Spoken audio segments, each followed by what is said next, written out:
magma oceans, supersonic winds, scorching hot days, and instead of rain, a bunch of rocks falling on your head. Just another one of those days, huh? Astronomers recently discovered a new superplanet out there. K2 414b is an exoplanet that's around 200 light-years away and in serious need of a new name. An exoplanet is just a fancy way of saying that a planet orbits its own star in another solar system. The Earth orbits the Sun, so this planet has its own orbit party going on. So what makes K2, bunch of numbers, so scary? Picture our beautiful little blue planet Earth. Now imagine that all the volcanoes in the world suddenly erupted at the same time and lava covered the oceans and seas. Fiery hurricanes, thousands of times faster than normal, blow all over the place, 24/7. And it starts raining rocks every now and again. Rocks, like on your head. Thankfully, not in your head. This scary planet came into our lives about 2 years ago. Scientists are still studying it. So, what's a typical day like? For starters, you can forget about breathing. Oxygen decided to take a pass on this planet. You'd have to get used to sodium, silicon monoxide, and silicon dioxide, which is, as you guessed, not great. And that's just scratching the surface. Who knows what other chemicals are lying around? And yes, magma oceans. The planet's surface is covered in molten magma as far as the eye can see. This lava planet orbits really close to its star, which is why the surface is like a fireplace.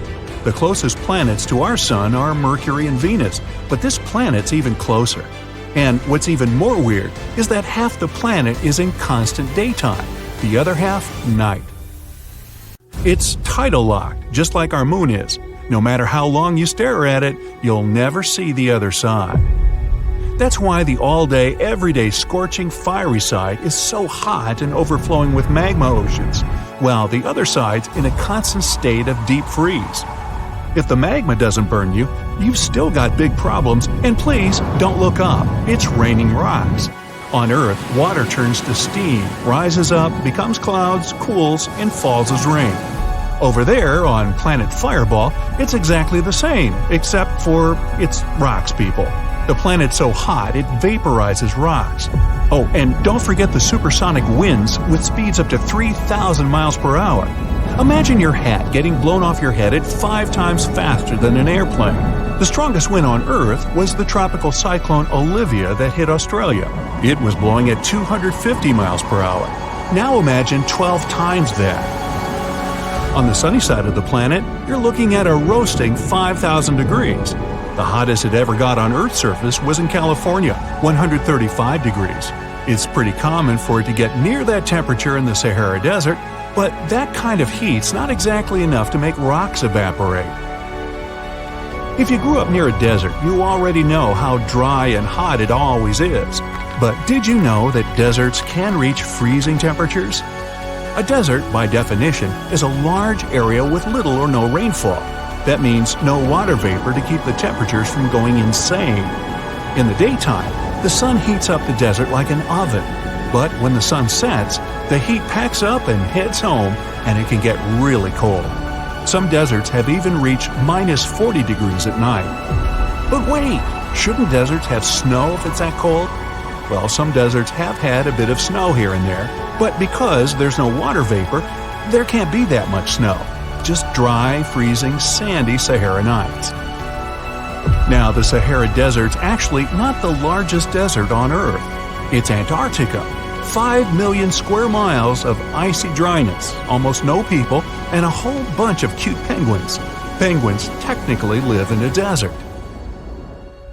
Back to the Fireball planet, this time the night side. Never-ending darkness and extreme cold, about minus 330 degrees. Add in some supersonic winds? Earth's coldest? Minus 130 degrees at a research center in Antarctica. So, how does this jalapeno pepper exoplanet stack up against some of our neighbors? Well, Mars isn't exactly livable either. It's the red planet, so you'd think it'd be hot most of the time. But it's usually freezing, well, way below freezing. And if you're planning a weekend getaway to Mars, you can leave the umbrella at home. Nah, it doesn't rain rocks, and it actually hasn't rained there for millions of years. At least Mars has days and nights, and it's like Earth in other ways. Mars' equator is steamy hot, and it gets pretty cold at the north and south poles, just like Earth. Scientists even discovered old bits of carbon dioxide snow there. The entire planet is actually covered in carbon dioxide, with a splash of nitrogen here and there. Scientists even reported intense snowstorms on Mars. But because it's mostly carbon dioxide, it's not your typical snowstorm. It's more like a dry ice storm. That's the stuff they use in fog machines. Mars isn't the only place where climates are going cuckoo. Jupiter's famous for its gigantic storms. Not like the ones we know on Earth. I'm talking about storms that last for centuries. The Great Red Spot on Jupiter is actually a 400-year-old storm, and you could fit 4 whole Earths inside of it. So it's been around for a while, but it's nowhere near as intense as the storms on K2. Venus also has intense rain, but it's not made of rocks. It's sort of worse. It rains sulfuric acid. That stuff can give you severe skin burns and rip nasty holes through your umbrella. Venus's atmosphere is filled with carbon dioxide, which acts like a net to trap in the sun's radiation, and it's insanely hot. No magma oceans, though. Mercury is the closest planet to the sun and doesn't even have an atmosphere. That means no storms, clouds, rain, wind, whatever. Mercury is kind of like a desert here on Earth. No water vapor and no rainfall. That means temperatures shoot up during the day and drop like crazy at night. The K2 exoplanets, like the most extreme parts of all of our solar system, all rolled into one scary planet. But we're not headed there anytime soon. We haven't even been to Mars yet. That's all way off in the future, and 200 light years is a really long travel time. If we're going to move anywhere anytime soon, we'll probably want to set up camp on the moon.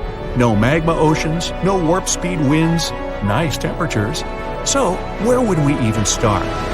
Well, the main issue is that drones and remote control robots are getting more and more advanced. It's way cheaper to send them over to map out the moon for us while we're safe here on Earth. And if we ever want to begin space exploration for real, we'd need a proper space base. And what better place than our little shiny moon? So, why do we even study those far-off planets? What's the point? Well, planets are like people. They're all different ages and live in all different places.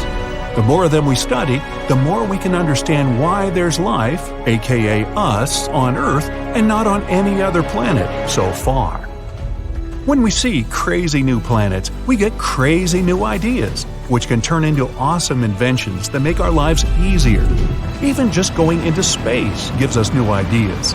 Scratch-proof lenses, some firefighting equipment, water filtration systems, wireless headsets, invisible braces, that tiny vacuum you use to clean those crumbs in from between your couch cushions, they were all invented to help astronauts work better in space. And now they make our lives better every day.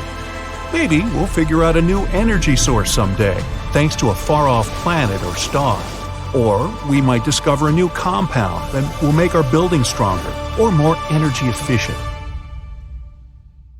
Have you ever wondered what it would be like if every planet in our solar system was the size of Earth? Well, it's time to dive into this mind-boggling scenario. Let's imagine what each planet would look like if they were as big as our beloved blue planet. Would the barren red landscape of Mars suddenly become a lush green oasis? Would the massive swirling gas giant Jupiter just disappear? And how would it affect our solar system as a whole? Are we all doomed? Buckle up and let's find out. The first planet on our list is Mercury, the smallest planet in our solar system. But now, forget about the moon-like Mercury. Instead, picture yourself on the surface of a super dynamic incandescent inferno. There are a lot of craters and active volcanoes around you, and right in front of you is a huge, blinding bright sun. What a nightmare! But let's break these changes down. Well, along with the size of Mercury, both its mass and gravity would increase. In that case, it's possible that Mercury would have more atmosphere.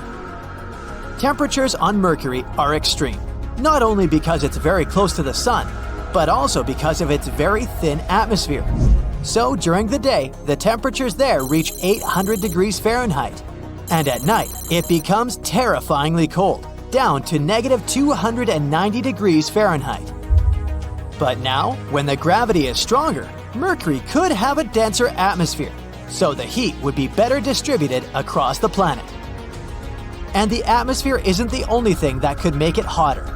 If Mercury became bigger, it would likely experience increased internal heating due to gravitational compression. And hypothetically, its tectonic activity could increase. In other words, more interesting landscape, more mountains, and more scary active volcanoes. Congratulations, you've turned Mercury into Venus 2.0. For us, all these changes wouldn't be very pleasant. Now it would become much harder to send our spacecraft there, so it's better for Mercury to stay as it is, small, calm, and boring. Basically, the complete opposite of our next planet, Venus. So what would happen to Venus if it was Earth-sized? Actually, nothing. It wouldn't change at all because Venus is already almost the size of Earth. It's even called the Earth's twin, although twin is a big word, of course. In reality, we couldn't be more different. Venus is often called the morning star because it's so bright and visible in the sky.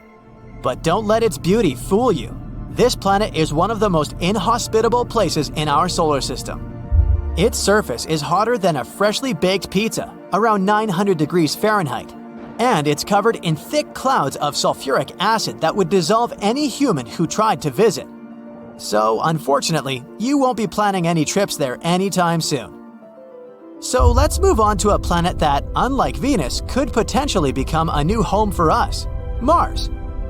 Picture yourself standing on Mars's surface, watching the blue sunset and breathing in a refreshing breeze of air.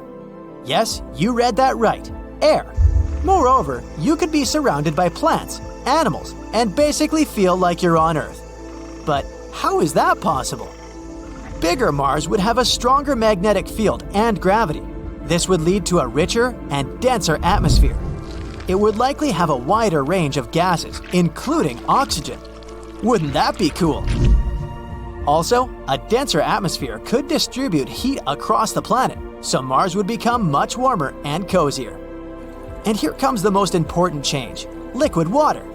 Mars actually has some frozen water at its poles and in subsurface reservoirs. But with a stronger gravitational pull, it could potentially stabilize liquid water on its surface. Hooray! However, it's not all fun and games. New Mars would also have a volcanic personality. It's already geologically active, but now its internal heat and pressure would skyrocket. That means more frequent and more crazy volcanic eruptions. Imagine how exciting it would be to witness such eruptions on another planet, if you manage to escape the consequences. In general, the planet could become greener and lusher, but not safer, although it would still be great to see it. But it's time to move on to the giants of our solar system. And if we're enlarging the planets before, now it's time to squeeze them really, really hard. If Jupiter became 11 times smaller, oh boy, what a disaster that would be. The first thing we'd notice is a change in gravity. And I say we'd notice because now we'd have no choice but to move somewhere. Jupiter experiences from 30 to 100 collisions with large asteroids per year. No big deal, all because of its strongest gravity, which attracts them all and protects us. But now our big protective brother has turned into a small baby.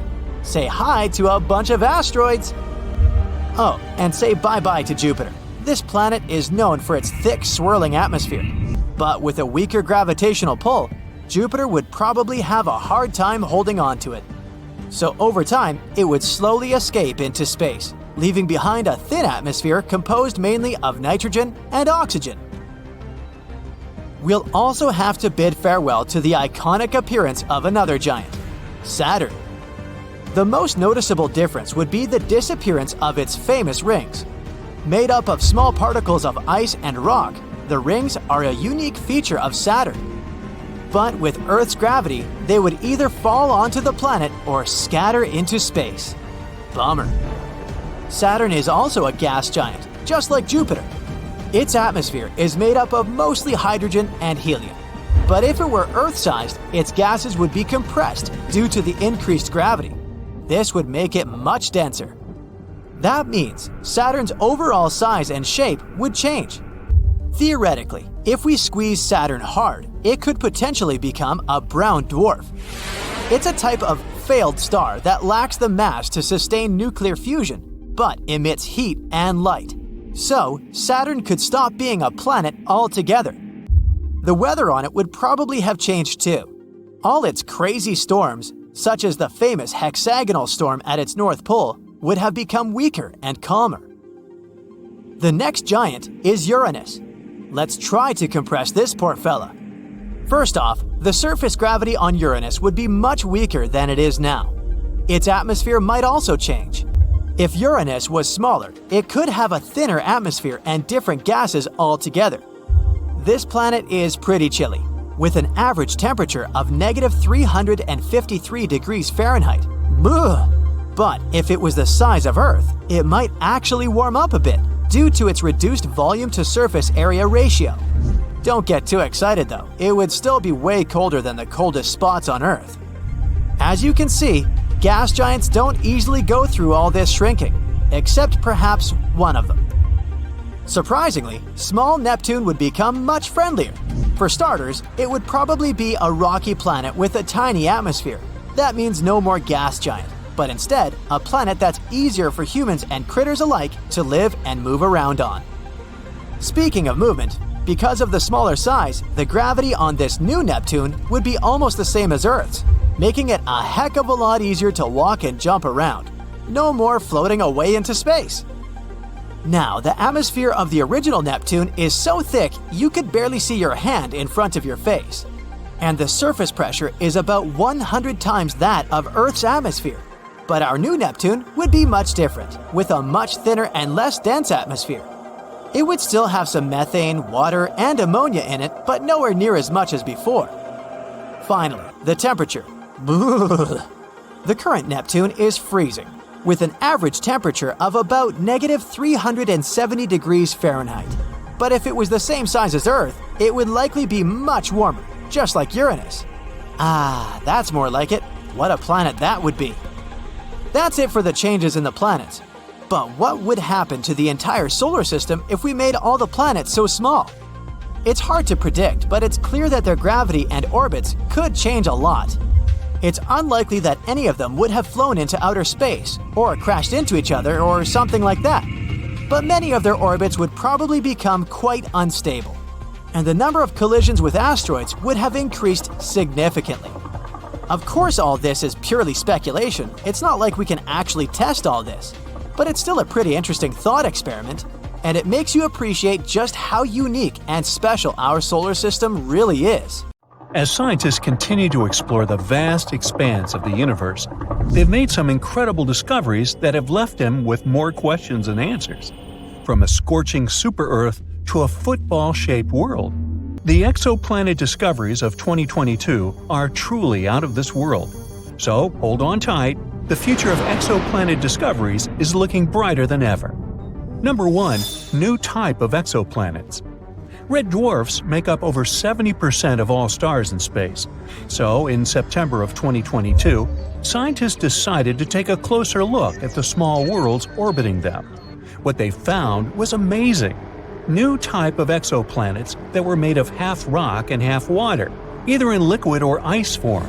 The researchers suggested that these planets likely arose from icy material and were born far away from their stars, past the ice line, where surface temperatures are freezing. But they later migrated closer in, to where the astronomers detected them. This discovery could have huge implications in the search for life in the cosmos.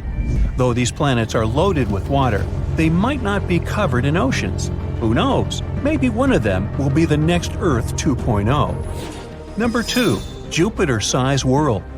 Imagine a planet so massive and mysterious, it's like a hidden Jupiter in our galaxy. Well, we just discovered one of those orbiting a star just 379 light-years away. Just. We've named it the TOI 2180b, and it's got everyone talking. Why? Well, for starters, this planet takes a whopping 261 days to orbit its star, which is much longer than most distant gas giants we've come across so far. But that's not all. The temperature on this world is surprisingly mild, averaging at a balmy 170 degrees Fahrenheit.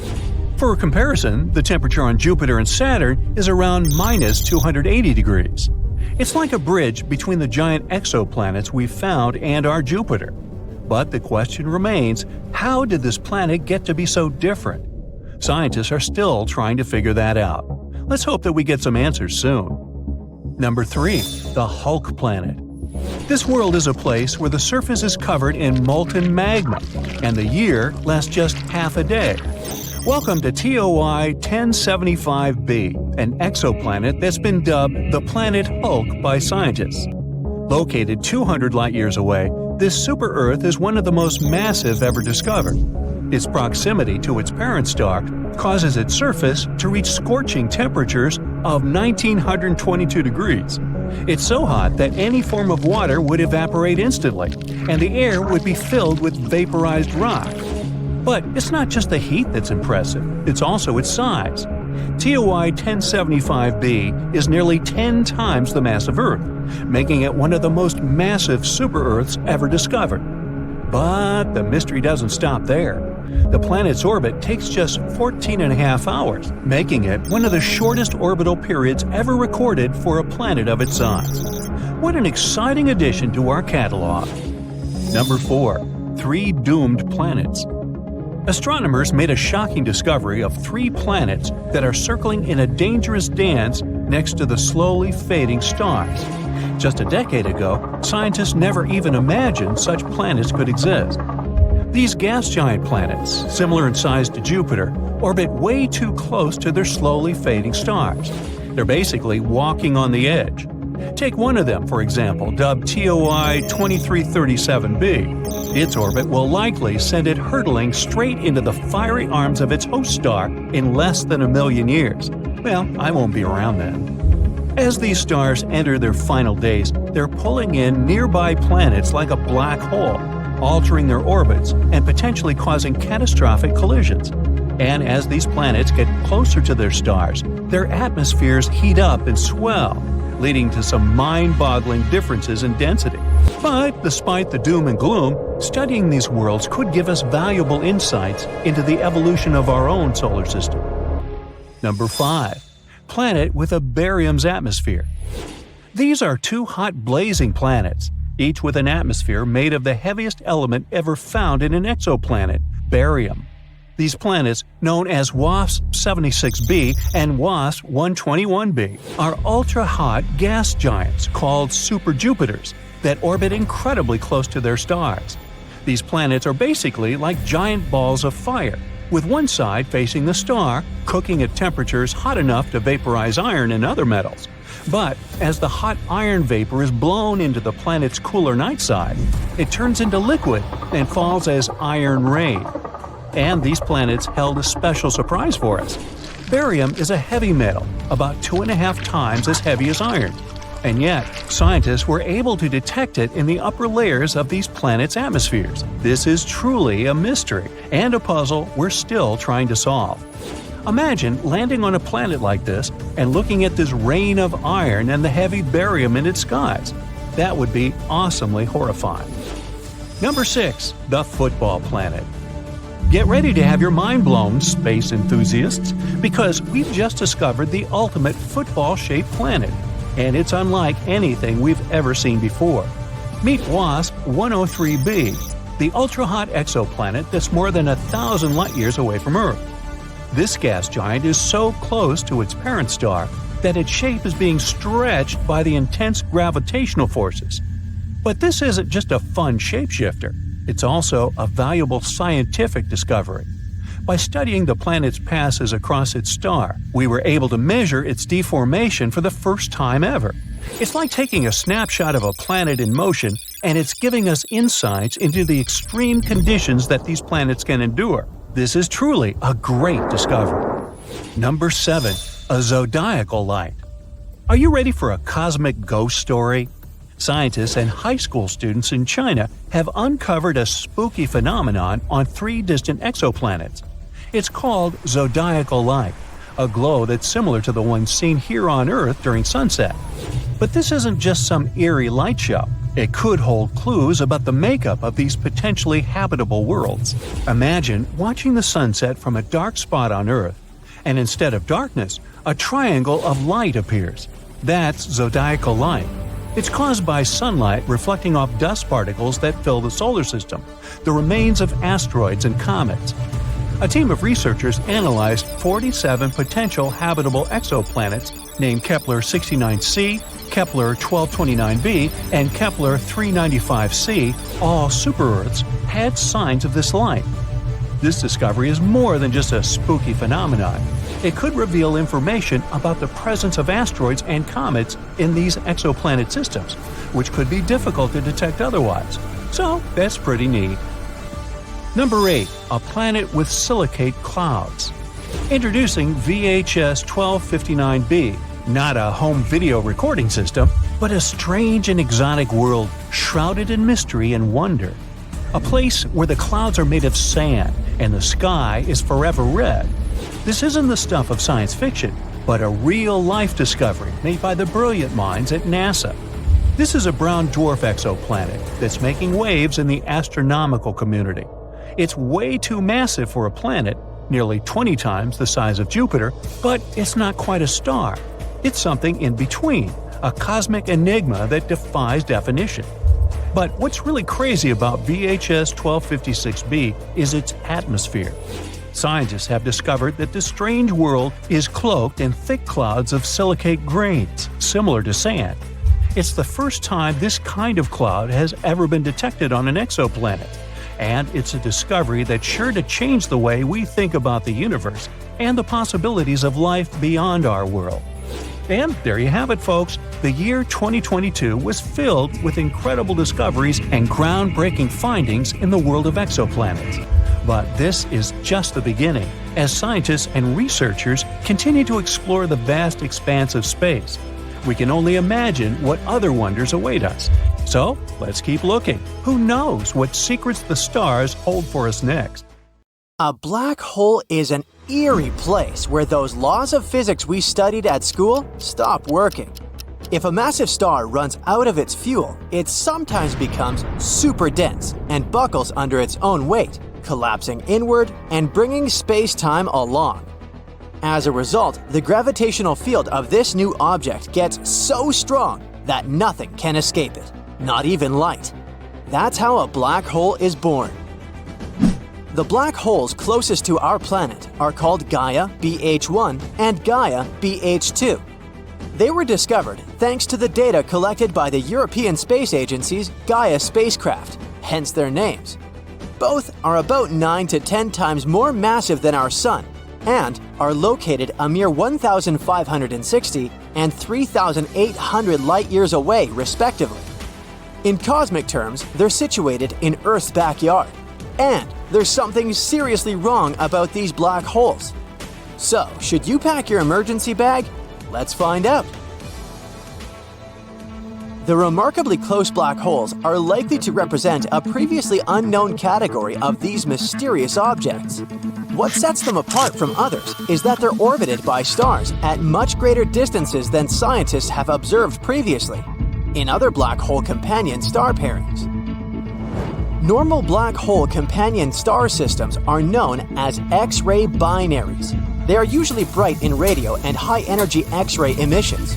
They swallow matter and emit powerful bursts of energy, which makes them pretty easy to spot. Now, why did it take astronomers so long to spot these massive black holes residing right inside our home Milky Way galaxy? All because they're almost invisible. In the past, astronomers spotted black holes by looking for the remnants of their meals.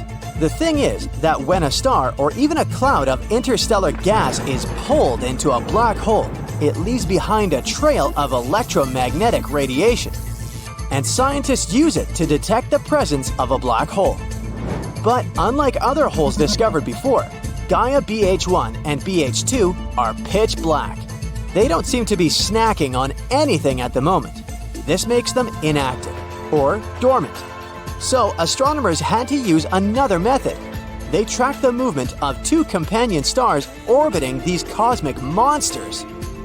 The stars, similar to our Sun, wobbled a bit while traveling through space. To researchers, it was a sign that something with a lot of gravity, like another star, was tugging on them.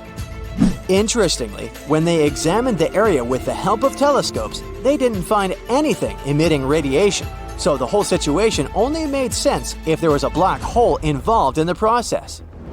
Luckily, Gaia is perfect for spotting invisible black holes. Thanks to its state-of-the-art equipment, it can accurately measure the motion and position of billions of stars. No other instrument is capable of such precision. Gaia's observations were backed up by the data received later by other observatories. For instance, NASA's Chandra X-ray Observatory, as well as the South African Meerkat radio telescope, revealed no visible light coming from Gaia BH2. So even though they detected nothing, it was still valuable information. It told astronomers a lot about the environment around the black hole. A lot of particles are coming towards it from the companion star in the form of stellar wind. But the researchers didn't spot any radio light. It means that the black hole doesn't have much of an appetite, and not many particles cross its event horizon, or the point of no return. Unfortunately, it's still unclear why that is. Anyway, should we be worried about those mysterious black holes lurking in the darkness of space so close to our planet? I've got some good news. There's absolutely no reason to worry. First of all, these black holes are sleeping at the moment, and it doesn't look like they're going to wake up anytime soon. Secondly, they're still too far away to affect our life, and it's not like black holes know how to travel. So, do you know why the ocean is salty? We didn't know the reason until 1979.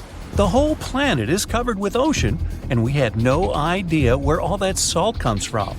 We initially thought rivers were to blame because they can carry deposits and chemicals to the still waters. It wasn't until the late 1970s when scientists stumbled upon so-called black smokers that we realized they were the cause of the salty waters.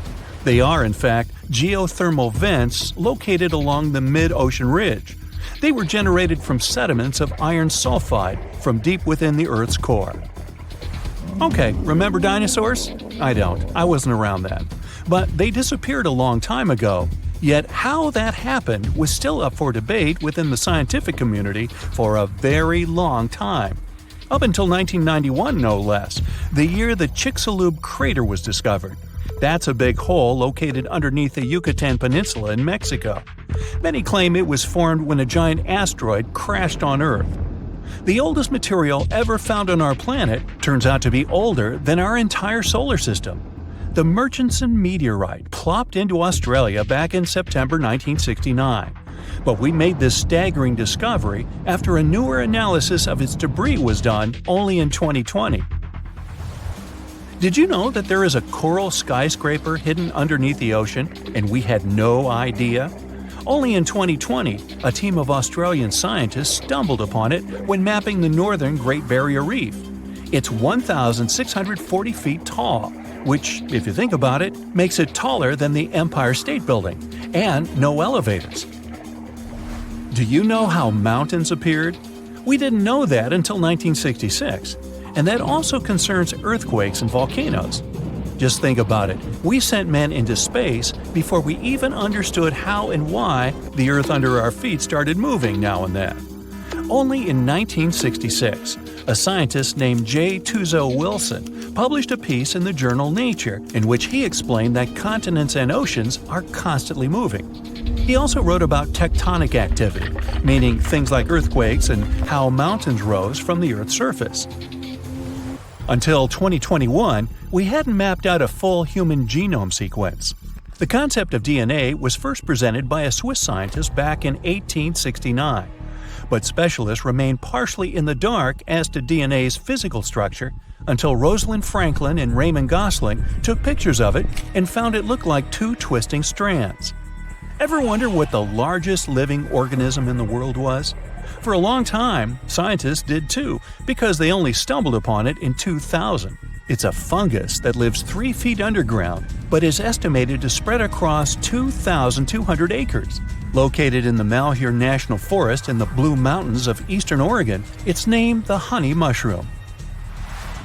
Until 2002, we didn't know what was at the center of our galaxy, the Milky Way. We knew we were rotating around something, but it took us until the 21st century to figure out it was a supermassive black hole, with a mass 4 million times bigger than our Sun, located in a region of the Milky Way called Sagittarius A star. The discovery took place after we came up with the infrared smoke alarm. I can hardly imagine having to travel long distances without wheeled luggage, but these didn't pop up until 1970. If you think about it, the astronauts who went to the moon actually had to carry their baggage in the spaceship physically. The application for the U.S. patent for the wheeled luggage was granted back in 1972, but to be fair, those first ones weren't exceptionally reliable. They had problems like wobbling and tipping because the large suitcases were mounted on narrow-wheeled bottoms. If you look at pictures of 1940s film stars, you'll see that their hair was nice and slicked back. Did you know that based on recent discoveries, even ancient Egyptians used some hair-molding substance? What they used, though, wasn't hair gel, if that's what you're thinking, because we only came up with this invention in the 1960s. What people used for hairstyling back then in the 1940s was called Brill cream, which had more of a waxy consistency and was invented in 1929. Hair gel, as we know it today, came a bit later and was invented by a man named Louis Montoya. It soon became trendy because it wasn't as greasy as previous products. Speaking of bathrooms, and I am about to, back in ancient Roman times, they used some sort of, wiping devices, but they were sticks with a sponge on top. Individually perfumed sheets of paper that had the same purpose appeared to have been documented in China back in 589 CE.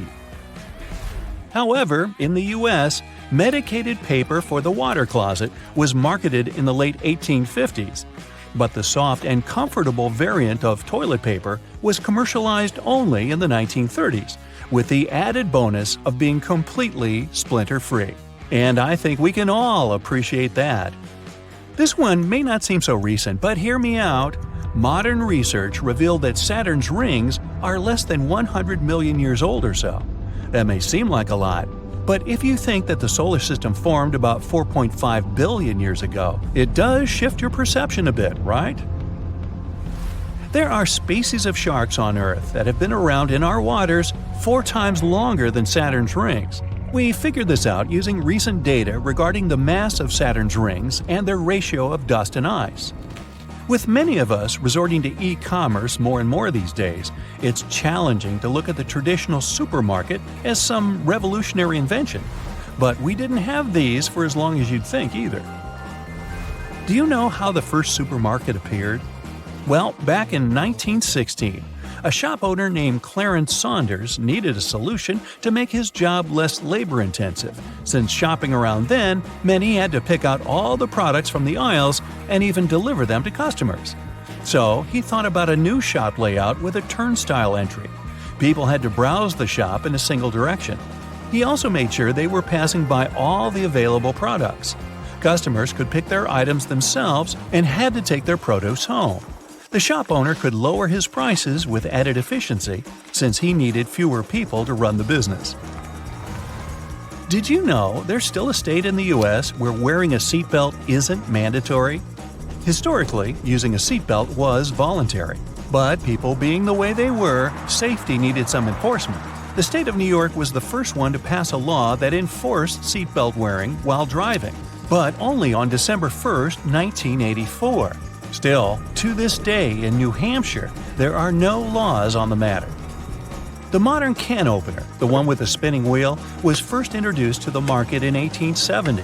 Now, that may not be remarkable, but it seems odd when you think canned foods were already available for some decades. Before this invention, we were told to literally cut around the top of the can near the outer edge with a chisel and hammer. You got a meal and an excellent workout all in one. Did you know that standardized time became enforceable by law only in 1880? The current system that we use now, GMT, for Greenwich Mean Time, became a common practice in most countries even later, somewhere by the end of the 1920s. Now, we used to estimate what time it was by looking at the sun's position in the sky. We then evolved to using clocks, but they were still dependent on the sun's position in a particular town or village. That meant time could differ slightly between two neighboring communities. And it wasn't that big of a deal for us until the invention of trains. As we started to travel faster and on longer distances, we needed to figure out a way to know when a train would leave and reach a certain destination, which could be helpful for all travelers in various locations. And frankly, it was about time. We're traveling 1,000 light-years from our planet to an unfamiliar system. Here, there are two bright stars orbiting close to each other. But there is one small but very massive thing here as well – a black hole. These objects are mysterious and dangerous. They're capable of swallowing our entire world in 1 second without even noticing it. Even more, they can tear apart a huge star like our Sun. And it's these giants that usually lie at the centers of galaxies. They're so heavy that their gravity holds countless stars, planets, and stardust around them. They can weigh millions or even billions of times more than the Sun. And now, you're back on the ground, at a rocket launch pad on Earth. All you can think about is holding your breath and jumping into the heart of that black pearl. But you don't have to hold your breath because you'll be in a spacesuit, and the oxygen is included free of charge. Besides, you're not likely to ever make it to the black hole. A trip that far with the technology we have now would take tens of thousands of years. Back to your garage where you stashed your hyper rocket, which will take you to the black hole in seconds. And you're next to two stars in a black hole. First thing you notice is that the black holes aren't black. Its gravitational force pulls in not only objects, but even light itself. This makes the hole invisible. You can only see a bright ring around it. That's called the event horizon. It consists of twisted light, hot dust, plasma, and pieces of asteroids that are also trapped there. So the event horizon is the first obstacle to overcome. Okay, you put on your jetpack, open your rocket's door, and jump towards the black hole. The force of gravity begins to pull you quickly toward it. The spacesuit protects you from the enormous temperatures and levels of radiation on the event horizon. Conventional protective gear would hardly help you, so you thank your dad for stashing this super powerful protective suit in your garage as well. You begin to feel like your body's stretching unpleasantly. The problem is that gravity increases with every inch closer to the center of the black hole, and it's much stronger at your head than at your feet. Your body starts to stretch like spaghetti. That's why it's called spaghettification. No suit can protect you from that, and there isn't a single spaceship that can withstand that kind of strain. Well, this was a short video. Okay, let's rewind to the moment before the jump. You realize that to get to the heart of the black hole and survive, you don't need improved equipment, but another black hole. And it's the size and weight of it that matters here. Theoretically, you can survive falling into a supermassive black hole. It's all about the width of the black hole's event horizon. When a hole is small, about the weight of our Sun, the event horizon is small too. And then its edge is remarkably close to the center of the abnormal gravitational force, which would make you spaghettified quickly and brutally. But if the event horizon is wide, it's farther from the center of the gravitational force. Then the difference of gravity pressing on your head and feet will be non-existent. So if you have enough air in your spacesuit, you can survive such a journey. So you must pick a supermassive black hole. Let's see. One at the center of the Milky Way? No, there's too much hot plasma and debris around it. You need a completely isolated black hole for a jump like this. Somewhere in dark space where it hasn't had time to gather the debris of neighboring worlds around it. You quickly open your space map and find such a black hole. One faster than light trip and you've arrived. There it is! A huge dark nothing.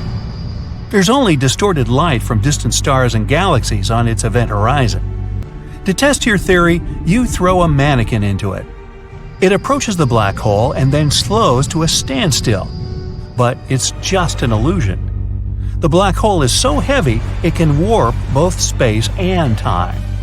So, to the observer, the dummy is frozen in the event horizon, but it has long since entered its heart. The dummy didn't get spaghettified like you did when you fell into a small black hole, so now you're confidently jumping after it. Remember that even if you feel fine, it's still a one-way trip. Once in the black hole's field of attraction, nothing can escape its embrace, no matter how powerful a rocket you have or how hard you flap your arm. You're now at the edge of the accretion disk. Every second here equals weeks or months on Earth. You're traveling through time. Our home planet may already have flying cars and skyscrapers several miles tall all over the place. But for you, it's only a couple of minutes. Whoa! All the light you see from the stars has turned red. That too is because of gravity. The light we see is waves, but the black hole stretches them out. The short wavelengths of blue become long and red. Great! You've passed the event horizon and are now heading into black nothingness. You look up and see a thin ray of light. The last thing you see, in fact. After that, there's just black void. No one knows what happens next. Some theories say black holes can be portals to another dimension, or to another place in the universe. By jumping into a black hole in our galaxy, you can jump hundreds of thousands of light years away from our home. In that case, you will experience your fall in reverse. First, you see a small but expanding beam of light. Then, red starlight returns to blue. And before you know it, you're back on the event horizon. And soon after, you're free of the black hole's pool. But scientists still can't confirm this theory. Okay, that's too grim. So just this time, we'll bring you back to Earth in the company of your friends. They praise you for your accomplishment of surviving the center of a black hole. Now you're the heart of the company, and no black hole can scare you. But even the biggest black hole in space isn't as scary as you might think. They have a lifespan. That radiation I mentioned takes energy from the black hole. If it doesn't have food around it, the hole starts to deflate like a balloon, and eventually there's nothing left. Another fear around black holes is that we can create one at home. Indeed, inside the Large Hadron Collider, scientists conduct experiments with small particles colliding at high speed. There are huge bursts of energy, and some scientists believe this energy is enough to create a microscopic black hole. It will begin to absorb its surroundings and grow. First, some small objects in the room where it was created, then the entire lab. The hole continues to grow and is already consuming our whole planet. It changes the balance of power in our solar system and absorbs the planets one by one. When those are finished, it's time for dessert, the sun. The light upper layers of plasma are stretched into long spaghetti and pulled toward the black hole. Then, layer by layer, our star collapses into the dark abyss. When the sun is half absorbed, the black hole shoots a beam of energy and light outwards and continues to consume the sun. In mere moments, there's nothing left of our solar system. That's how some people describe the end of the world. But even if we do manage to create a microscopic black hole, we'll be safe. It'll be too small to absorb big objects, and it will only feed on small atomic particles. Black holes emit energy as well as consume it, so our little one won't have time to grow. It'll lose more than it finds in a fraction of a second. So what you'll see is a momentary flash and then nothing. Although creating a stable and controlled black hole may even be useful, they emit enormous amounts of energy that we can use. A black hole the mass of Mount Everest could power all of humanity. Of course, black holes are still dangerous, but we can watch them and study our universe. If we stay far enough away, of course. So, you decide to put a padlock on that garage door. For now.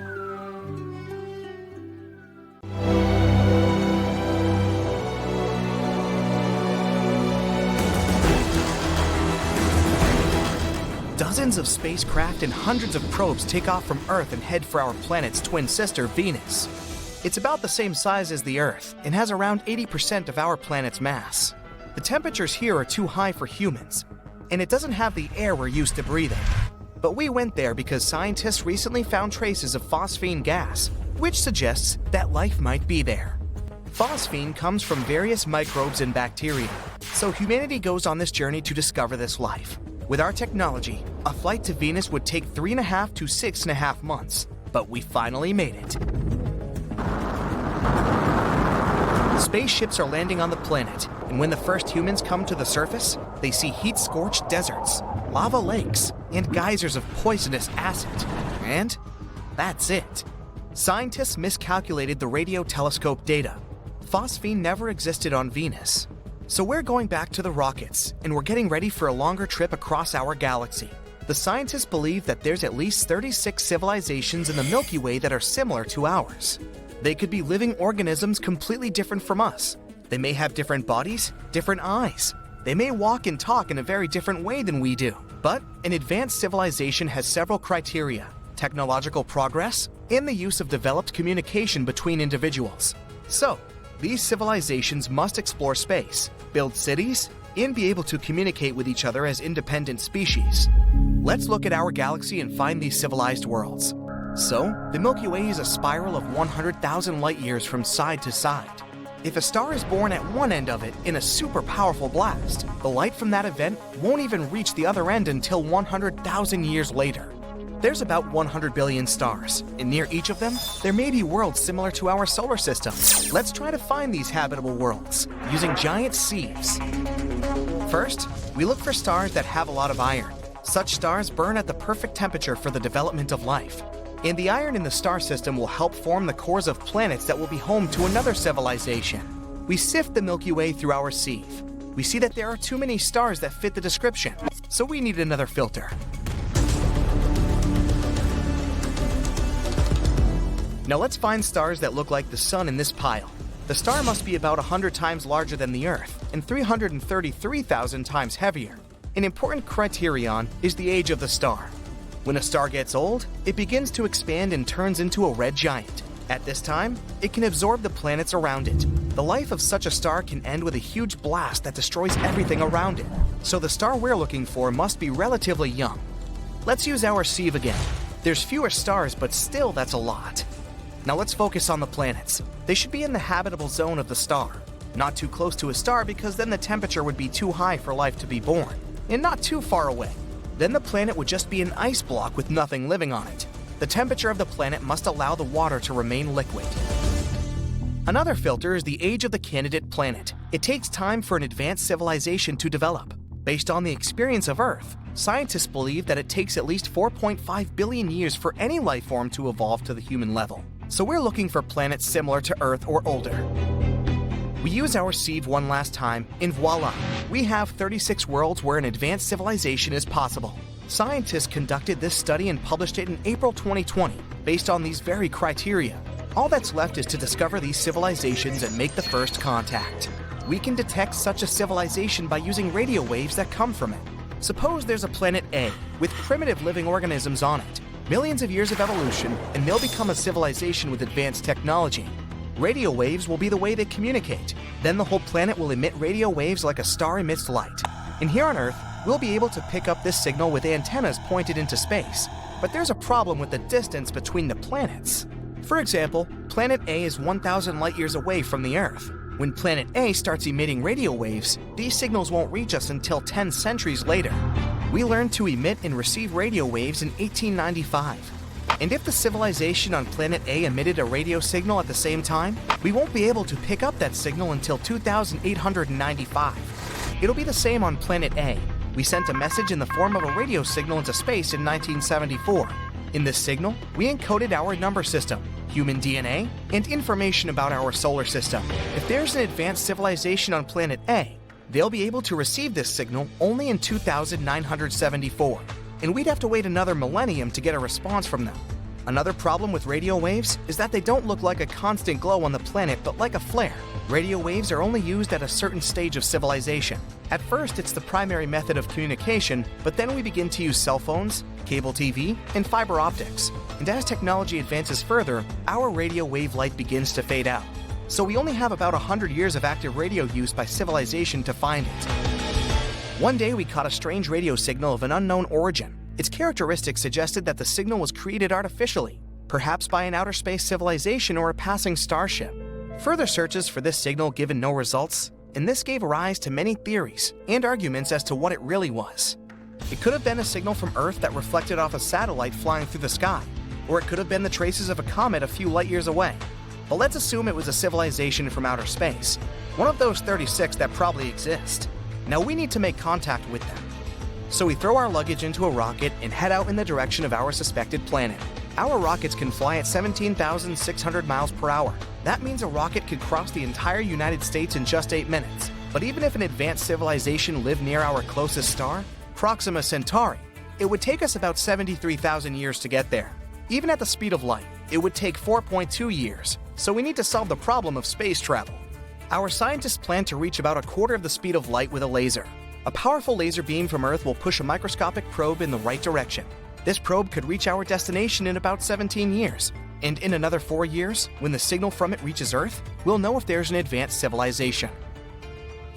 Another possibility for faster-than-light travel is the warp bubble spacecraft. The spacecraft would have to compress space in front of it and stretch it behind its tail. Then we'll be able to reach any point in the universe in literally a few seconds. But such travel remains a fantasy for us.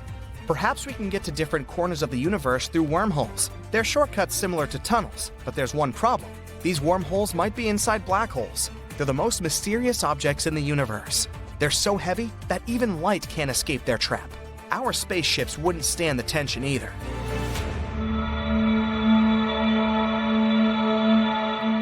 There's also a theory that Earth is unique because it was born under completely accidental circumstances.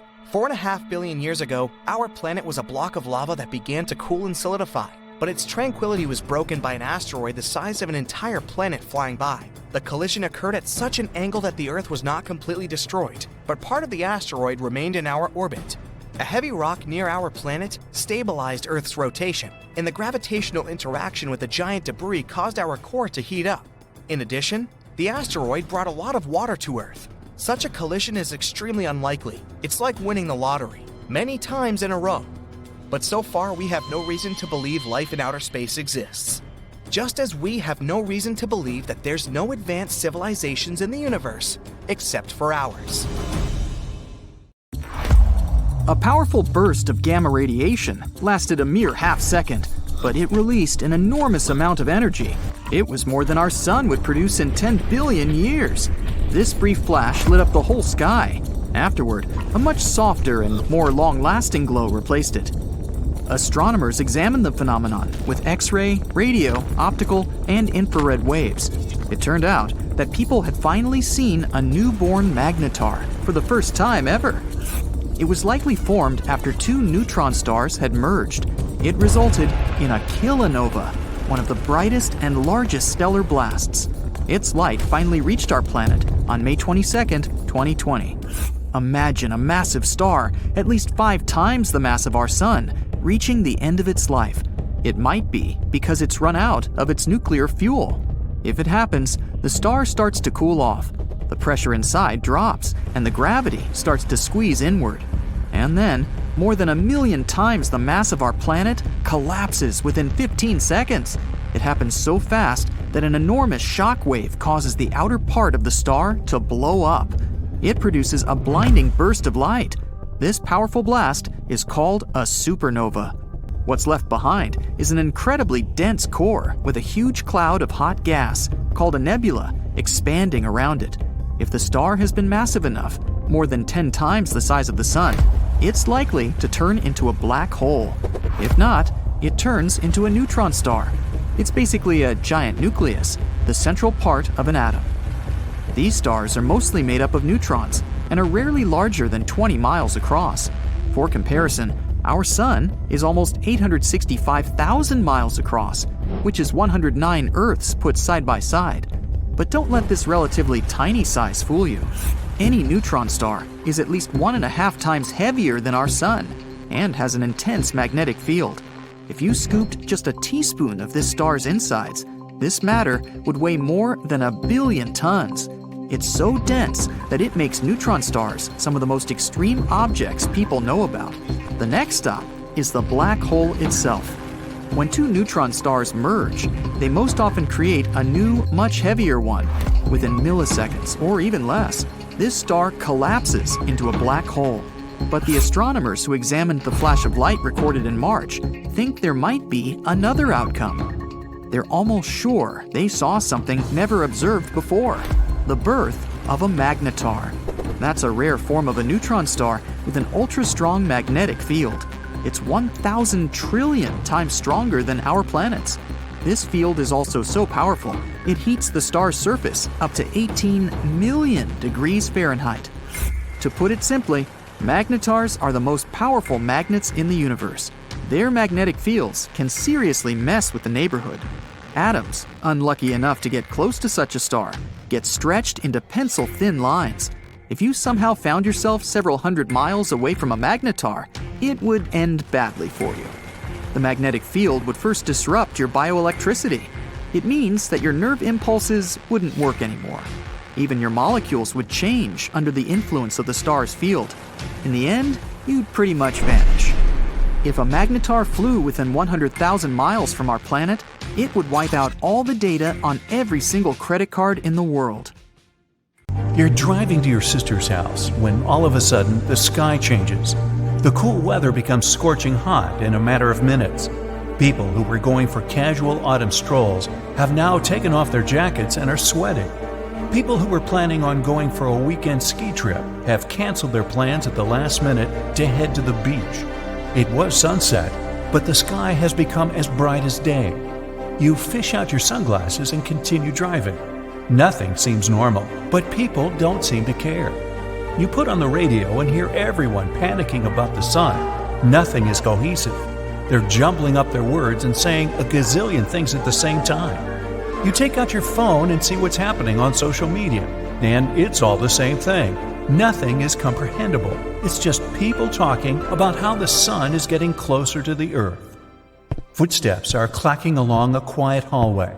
A man dressed in a sharp suit is making his way to one of the most important meetings of his life. Adam walks through the meeting room while everyone is waiting to hear what he has to say. As the head astrophysicist, it's Adam's responsibility to figure out what is happening and not let the public know what's going on. Otherwise, the whole world will succumb to panic and mass hysteria, which won't be good. He takes a seat at the head of the table while everyone waits for what he has to say. The room is tense and no one is saying a word. He takes off his glasses and places them on the table. Everyone is watching his every move. He takes a few files out of his folder and starts reading. His voice can command a room. My fellow colleagues, I'm afraid the worst has fallen on us. After countless hours of consistent observation and analysis, we have discovered that a piece of the sun has abandoned its orbit and it's making its way toward us. We still don't know which part of the sun, but we know that once it strikes us, we may not have an Earth to call home any longer. The tension in the room is palpable. Everyone looks at each other confused. Adam answers as many questions as he can, but he himself doesn't even have some of the answers. In a matter of minutes, the press leaks some voice recording of Adam's speech, and the world goes berserk. Back to you. You just heard a snippet from Adam's speech and aren't too convinced of its validity. Even though the sky is getting brighter by the second, there's still no reason to panic. You continue driving, and suddenly you sense an intense vibration. Your car lifts off the ground and the windows shatter. You get out and duck for cover. You saw a comet-like object strike down in the middle of nowhere, miles away. More of these objects look like they're heading toward the ground. You start your car and drive off, trying to find a place to hide. Ashes start covering the sky, which makes it even hotter than it already is. The earth is scorching. Meanwhile, traffic is piling up for people who want to escape but don't have any real place to hide. You eventually abandon your car and go on foot trying to find a place to cool down and get away from the sun's rays. Even though ash is covering the sky, the sun is still blasting through it. You head to the woods and find a cave to cool down in. It's still hot, but at least you can calm down and figure out your next move from there. You get out your phone and try to see if there's any news updates on what's happening, but nothing seems to be updated. You keep refreshing it, but nothing works. Suddenly, you hear some people getting closer, and they order you to step outside of the cave. Adam is with the top scientists in the world, trying to figure out a solution. Everyone is presenting him with solutions, but in the end, none of them are achievable. They've spent hours in the office, but with each passing minute, the sun is getting stronger and the sky is getting brighter. It feels like nothing can be done until Adam has an aha moment. He calls for everyone's attention and asks for the extra people who are not contributing to leave the room. He mentions that they need to launch a rocket into space that can divert the large mass heading toward the Earth before it breaches the atmosphere. They only have a few hours before the sky becomes completely dangerous and unsuitable for flying. As for now, all flights around the world have been canceled. There is only a small window of opportunity to get this rocket out there and save the world. Adam summons the best engineers he can find to adjust the rocket and the astronauts who will volunteer for the mission.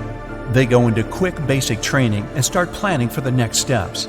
After many briefings, they're ready, but they only have one shot at diverting the large object. The astronauts are ready and begin to enter the rocket. Suddenly, you pop up out of nowhere, dressed in a spacesuit. You're one of the prominent astronauts for the mission. Those people who found you in the cave were from NASA, trying to recruit you for the mission. You meet with Adam, and he quickly briefs you about your role. Because the mission is very last minute, there wasn't even time for Adam to sit with you and give you the proper training or brief. You enter the rocket and take your seat. The engineers and scientists gather around to make sure that everything is in order before takeoff. The large object is getting closer, and if the rocket is delayed, then it'll melt when it reaches the final part of the mission. You're strapped in, and the rocket starts rattling. All systems are in order. 3, 2, 1, blast off. The rocket picks up and shoots into the sky. There are extra layers of visor shield protection, since it feels like you're getting closer to the sun. After a few minutes, the rocket leaves the Earth's atmosphere and is at the forefront of the large object. The rocket suspends itself in a certain strategic position, waiting for the right time to swat the object out of the Earth's trajectory. Meanwhile, everyone back on Earth is hiding in bunkers when the loose debris strikes. A cleanup team will be ready to get rid of the space rocks that will be scorching hot. The bunkers are equipped with food, water, and electricity in case they have to remain underground for a while. Only a few minutes left until the moment comes.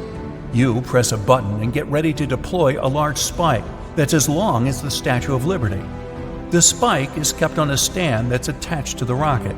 It will fire the spike like a bow and arrow and shoot it straight through the large object, breaking it before it melts. There's less than 1 minute before impact. The arrow is stretched and released. The tip of the arrow has a titanium drill that will continue drilling through the object as soon as it hits. The arrow is released and shoots through space, breaking little pieces of space objects along the way.